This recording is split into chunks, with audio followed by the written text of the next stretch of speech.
tuh sebetulnya sama kan cara menulis buku sama itu tuh sama, tetap harus ada tokoh yang kuat, cerita yang kuat juga gitu. Cuman ini lebih ke kita ngebelain apa dulu gitu kalau di skenario gitu. Kan visual gitu. Visual tuh kan kadang-kadang orang nonton, apalagi nonton TV itu kan bisa disambil macam-macam kan. Sambil goreng lah, sambil apa gitu. Kita harus bikin misalnya adegan-adegan yang benar-benar orang tuh nengok gitu. Orang mantengin gitu ya. Apa gitu.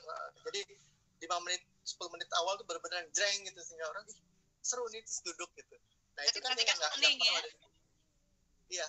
Perhatikan kita dalam visual ya. Dalam visual ada action tuh kan bukan berarti berantem ya. Action tuh kan aksi gitu. Aksi tuh bisa macam-macam gitu.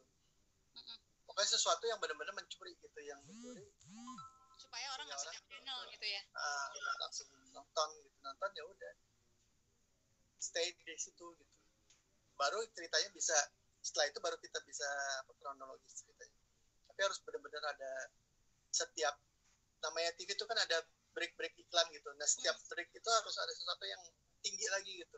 Itu berarti dibagi berapa sih biasanya, dibagi lo gitu nggak, ngebagi jeda segini gitu? Iya, dibagi ada 4 segmen. 4 segmen. Berarti setiap akhir segmen itu lo harus sesuatu yang nonjok gitu ya, membuat orang nonjok gitu, satu twist, istilahnya twist yang benar-benar nonjok.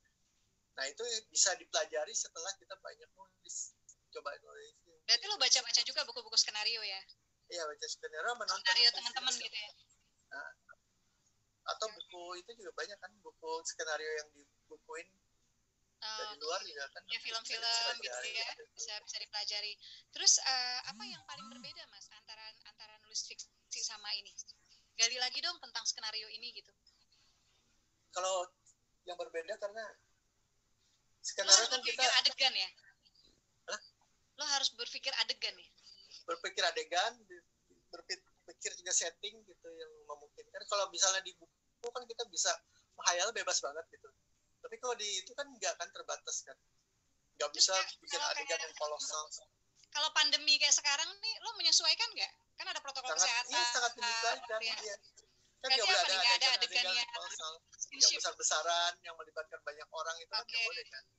Jadi kita siasati dengan drama, jadi kayak drama yang benar-benar cuma beberapa orang tapi kuat temanya gitu, jadi dari dialog, dari apa gitu, konfliknya gitu.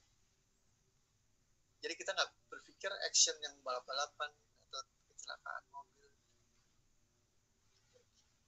Terus ada yang mau lo tambahin nggak terkait gimana rahasianya bikin skrip yang penasaran? Karena kayak misalnya kan Cita Fitri itu sampai 4 season kan? Panjang gitu-gitu ya, sampai orang masih ngikutin gitu. Apa sih rumus lo, apa jurus lo, atau apa sih yang harus dilakukan supaya cerita itu bikin penasaran gitu, dan orang tuh masih pengen lagi gitu. Mungkin kita ambil contoh di ini aja kali ya, yang istri kedua. Lagi tayang istri kedua itu kan dari Asma kan ngasih sinopsis ceritanya gitu, tema cerita besarnya gitu. Nah itu kan kalau misalnya kita ikutin itu aja gitu kan, kayaknya masih ada kurang ini deh apa, itu kan dia mungkin Asma bisa ceritain ya, dia mau meninggal ya, terus dia suruh suaminya untuk nikah lagi, dan orang yang dia nikahi itu adalah kalau aslinya tuh orang baik. Kalau aslinya dari Asma tuh orang baik, jadi benar-benar baik, yang dia tuh nggak punya isi apa-apa, jadi justru dari isi pertamanya nih gitu. Tapi kemudian Hilman Hariwijaya melakukan perubahan. Itu kan dua-duanya baik kan, istri pertama dan kedua baik gitu. Ya kan. Nah untuk buku kan nyaman bacanya gitu, tapi untuk film jadinya kita butuh intrik gitu ya, anyep ya gitu, maksudnya datar gitu. Jadi aku butuh istri keduanya harus jahat gitu. harus punya, nggak jahat ya, pokoknya punya trik gitu. Jadi aku bikin kan dia ternyata bikin gemes gitu ya, dia kan sakit, mencarikan istri buat suaminya untuk jagain anak-anaknya. Nah istri yang dicari ini ternyata memang emang pacaran sebelumnya, udah diem-diem pacaran sama suaminya. Jadi ada trik di belakangnya gitu. Oh mereka teman-temannya tahu ini, tapi dia nggak tahu kalau yang dia jodohin ke suaminya itu emang pacarnya suaminya. Padahal sedunia tuh udah gemes gitu ya. Iya, wah ini kan emang pacarnya gitu. Jadi kan dia gitu ya.